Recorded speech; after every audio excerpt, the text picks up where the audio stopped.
beaucoup d'entre vous sont des grandes consciences venues d'ailleurs, vous avez des capacités de réflexion, de méditation beaucoup plus grandes que la normale, dite sur Terre. Cela ne fait pas de vous des êtres supérieurs mais des êtres plus conscients, tout comme l'on est censé devenir plus conscient en prenant de l'âge au cours de l'expérience terrestre. Vos âmes ont acquis beaucoup de savoir, et ces savoirs sont dans votre cœur, dans votre livre intérieur. Mais, ce n'est pas parce que c'est en vous, que vous l'utiliserez, il vous sera nécessaire de reprendre l'écoute de votre âme, l'écoute de toutes les informations qui se trouvent déjà en vous, et qui sont au-delà de votre mental. La Terre n'est pas limitée, c'est une terre de lumière, qui sera bientôt renommée Terre des étoiles, pour sa richesse et sa biodiversité venant de tous les coins de l'univers. Cependant, les êtres qui ont pris le contrôle de la planète Terre et qui structurent vos modes de pensée, veulent vous limiter. De même, si vous appartenez à un courant religieux, et cela est de votre droit, dans votre tradition il peut y avoir des limitations, des règles, qui pourraient ne plus vous convenir, comme le fait de qualifier les magnétiseurs de prophétiques, comme le fait de bannir les êtres des étoiles, alors que bon nombre des grands enseignants spirituels venaient de d'autres constellations. Ne vous limitez pas à ce qui a été dit ou appris, car beaucoup vous furent cachés, beaucoup de vos messagers ont fait bien plus que vous ne le croyez, et vos capacités sont au-delà de ce que vous croyez ou pensez pouvoir faire. Nous revenons sur le premier propos, vos messagers spirituels des temps passés ont fait bien plus que vous ne le croyez. En vous, vous avez la conscience de ce qui fut fait, mais à peine un dixième qui ce qui fut réalisé, fut raconté.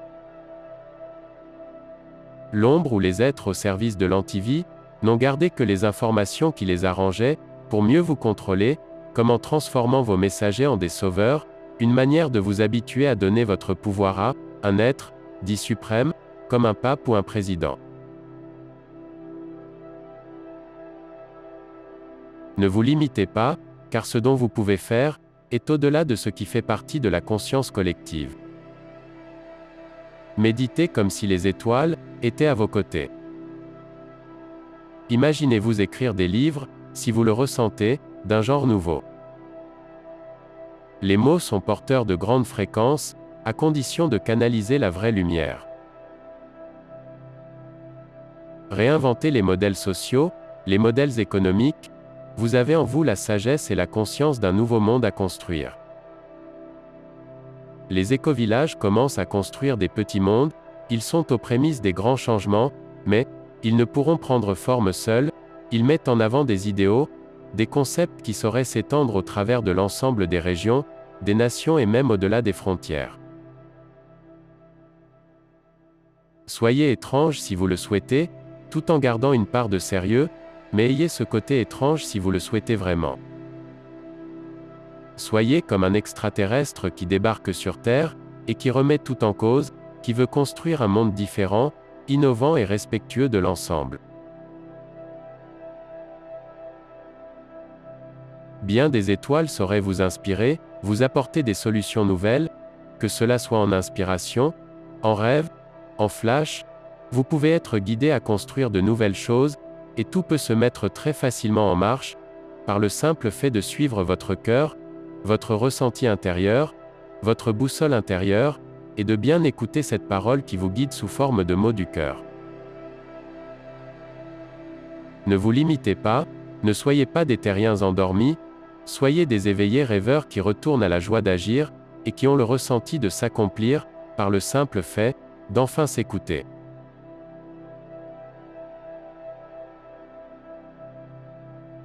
Nous terminerons sur une citation du livre Gabriel l'homme qui rêvait d'être une étoile. Nous sommes sûrs que Maxime nous trouvera une magnifique citation, après la fin de cette canalisation.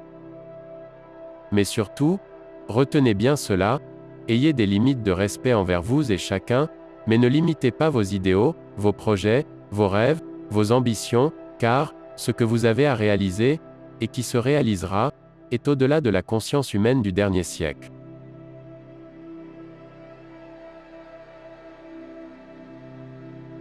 Voici un extrait du livre, Gabriel, L'homme qui rêvait d'être une étoile. Partie 2, chapitre 51, notre véritable identité. Nous sommes invités à réinventer le monde avant que des événements se produisent. Nous sommes invités à penser le nouveau monde pour préparer la transition de l'ancien monde. Nous allons réellement établir un point d'équilibre, basé sur l'écoute de qui nous sommes véritablement. Au fond de nous, il y a de grandes qualités, des trésors qui méritent d'être partagés. Nous savons que nous sommes venus ici pour concevoir quelque chose de grand. Cette grandeur à réaliser, est à concrétiser avec nos milliers de petits cœurs. Chacun, avec sa part de colibri, apporte sa goutte à la vague du changement, cette grandeur qui nous porte, et qui nous attend.